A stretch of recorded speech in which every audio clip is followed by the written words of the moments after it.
अमित मालवीय के आरोपों पर पवन खेड़ा का जवाब सामने आया। चुनाव आयुक्त से पूछ रहा हूं, ऐसा कैसे हो सकता है? क्यों बीएलओ अपनी जिम्मेदारी ठीक से नहीं निभा रहा? 2 वोटर कार्ड के मुद्दे पर पवन खेड़ा की तरफ से कहा गया 9 साल पहले ही बीएलओ को दी गई थी ये जानकारी। इस मुद्दे पर भारत एक्सप्रेस संवाददाता प्रशांत त्यागी ने कांग्रेस प्रवक्ता पवन खेड़ा से बातचीत की है। कांग्रेस के वरिष्ठ नेता पवन खेड़ा इस वक्त हमारे साथ हैं। पवन जी, अमित मालवीय ने सुबह ट्वीट किया है, मैंने राहुल सोनिया गांधी का जिक्र किया और अब आपको लेकर जो वोट चोरी की लगातार बात उठा रहे हैं, कह रहे हैं आपके पास तो खुद 2 एपिक नंबर है। हमारी जो वोट चोरी की बात है वही तो साबित हो गई कि ये चुनाव आयोग किस तरह से, उसकी कार्यशैली क्या है। मुझे वहां से निकले हुए 9 साल हो गए। मैं निकलने के बाद फॉर्म 7 भर के दे दिया कि भाई मेरा परिवार अब वहां नहीं रहता, अब यहाँ रहते हैं। यहाँ मैंने वोट बना लिया, अभी भी नहीं कटा। उसके बाद रोल रिवीजन 2 या 3 बार हो चुके हैं, 4 बार हो चुके हैं शायद। ये बीएलओ कैसे रोल रिवीजन करते हैं, अभी यही तो हम पूछ रहे हैं।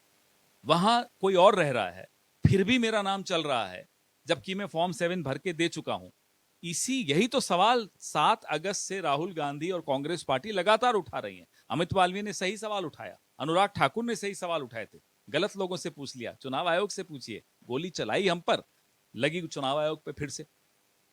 सर, कल वोटर अधिकार यात्रा का समापन था। राहुल गांधी ने हाइड्रोजन बम का जिक्र किया, उस पर बीजेपी कह रही है किस तरह का भाषा का प्रयोग जो है राहुल गांधी करते हैं। जो भाषा बीजेपी को समझ में आएगी उसी का प्रयोग करेंगे ना। अब गोडसे के उपासकों के सामने हम गांधी जी की अहिंसा की बात करेंगे, समझ में आएगी इनको? तो उनको कहिए जो आपको समझ में आता है उसी भाषा की बात करें। आखिरी सवाल लेना चाहूंगा। वोटर अधिकार यात्रा कहीं ना कहीं देखी जाए तो एक अच्छा जनाधार कांग्रेस पार्टी का एक बार निकल कर आया है। तो लगता है कि जब सीट शेयरिंग पर आप लोग बैठेंगे तो जो पड़ रहा है वो कांग्रेस पार्टी कहीं ना कहीं पिछली बार के मुताबिक बारी नजर आएगी। नहीं, ये बात हमारी सीट शेयरिंग तो बहुत स्मूथ चल रही है, नेगोशिएशंस, इससे उसका कोई संबंध नहीं है। हम मिलकर चुनाव लड़ रहे हैं, मिलकर हमने यात्रा निकाली। इंडिया गठबंधन सड़कों पर आपको कल दिखा। आने वाले हफ्तों में, महीनों में आपको और मजबूती से इंडिया गठबंधन साथ खड़ा हुआ दिखेगा।